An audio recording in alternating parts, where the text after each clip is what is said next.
বন্ধুরা, আমার জীবনে একটা কাজ নতুন করে আবার অ্যাড হলো। এই যে যেমন রান্না করাটা আর ভালো লাগে না, কাজে থেকে এসে রান্না করতে হবে। তো আমি প্রায় কী রান্না করব এই চিন্তা নিয়ে প্রায় আধা ঘন্টা ধরে বসে থেকে ভাবলাম কী রান্না করবো, পাস্তা করবো না এ খাবো না ম্যাগি খাবো, এত কিছু না রুটি খাবো। তো ভাবছি কি না, এত ঝামেলা নাই করে একদম তাদেরকে আলু পরোটা অনেক দিন থেকে খাওয়ায় না, তাহলে আমি সেটা করে ফেলি। তো দেখো আলু পরোটার জন্য এদিকে দেখলে আটা সব ছেঁকে নিলাম, ভালো করে মেখে টেখে নিলাম, আটা গুলি করে নিলাম। এদিকে আলু সিদ্ধ দিয়েছি, আলু সিদ্ধর মধ্যে হচ্ছে পেঁয়াজ কুচি লঙ্কা কুচি দিয়েছি, তেল লবণ এগুলো দিয়ে ভালো করে মেখে নিলাম। মেখে নিয়ে তারপরে ওগুলো সব কিছু বানাচ্ছি। আর মাখার সাথে সাথে তো আমি ভাবছিলাম কার মধ্যে বেলবো, তো চারটে বেললে আমি খুঁজেই পাচ্ছি না। যেটা ছিল ওটা মানে অনেক দিনকার, মানে কেমন হয়ে গেছে। তো আমি নাকি নতুনটা আমি বের করেছি। তো আজকে নতুনটা আমি কবেই এনে দিয়েছি, যে ওটা খারাপ হয়ে গেছে বলে তুমি এইটাতে করো। তো মা ওটাতে আর করে না, তারপরে আমি ওটা বের করে নিয়েছি, মা তো নাই।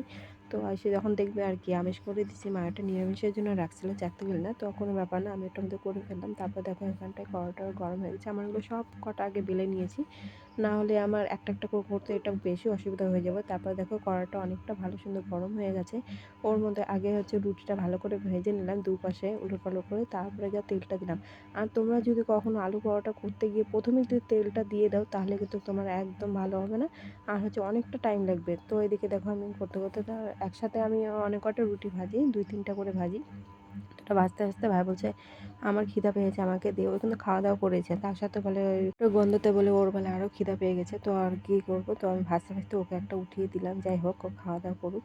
তারপরে আমি বললাম, তো আমাকে বলছে তুই কখন খাবো, আমি যে এগুলো ভাজা হোক তারপরে গিয়ে খাবো। তারপরে দেখো লাস্টে দুটো ছিল, ও দুটো করে নিলাম। তারপরে যে ভাবলাম যে টমিকে কী দেওয়া, যেহেতু রুটি খেতে পারবো না, তো ভাত একটুখানি ছিল, তো টমির জন্য আমি একটা ডিম নিয়ে আসলাম। ডিম নিয়ে এসে এটা অমলেট করে ওটা ভাত দিয়ে ওকে মেখে দিতে হবে, কারণ ডিমটা না খুব সুন্দর খায়। আর বাজারে মাছ এগুলো আনা যায়, তো কিন্তু আমি দোকান থেকে আসে আমার আর মানে ধৈর্য নাই যে যাই বাজার করে নিয়ে আসবো। তার জন্য আমি ভাবলাম এখান থেকে ডিমই এখন মা যতদিন না আসতেছে ততদিন এই ডিম ডিম করেই চলে যাচ্ছে আমাদের বেশিরভাগ, ডিম খাচ্ছি।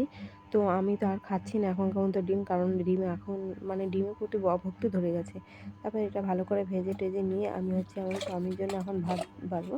তো দেখো একটুখানি ভাত ছিল, তো ভাবলাম যে এটা টমিকে দিয়ে দিই, ও খায় নেবে, কারণ ডিম দিয়ে অনেক সুন্দর খায় আমাদের টমি ভাত। সে ডিম মাছ মাংস নিয়ে, তো দেখো এদিকে আমি টমির জন্য ভাত নিয়ে নিয়েছি, আর ওটা এখন আমি ডিম দিয়ে ওকে মেখে দিব। আর ও এত কথা বোঝে কী আর করবো। তো দেখো আমি এগুলো ভাতটা নিলাম, ভাতটা নেওয়ার সাথে সাথে তারপরে শোনো টমি, আসো।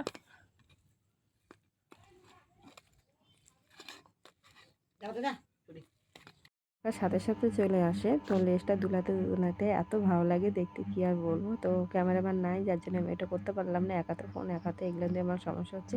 তো টমিকে তো আমি খেতে দিয়ে দিলাম, এখন আমিও খেতে বসে প্রায় তোমার 11টায়, মা যতদিন না আসবে ততদিন আমার মনে হয় এরকমই হবে, 10:30 11টা পর্যন্ত বাজবে আমার খাওয়া দাওয়া। তো আজকের মতো এতটুকুনি, তোমাদের কেমন লাগলো জানি।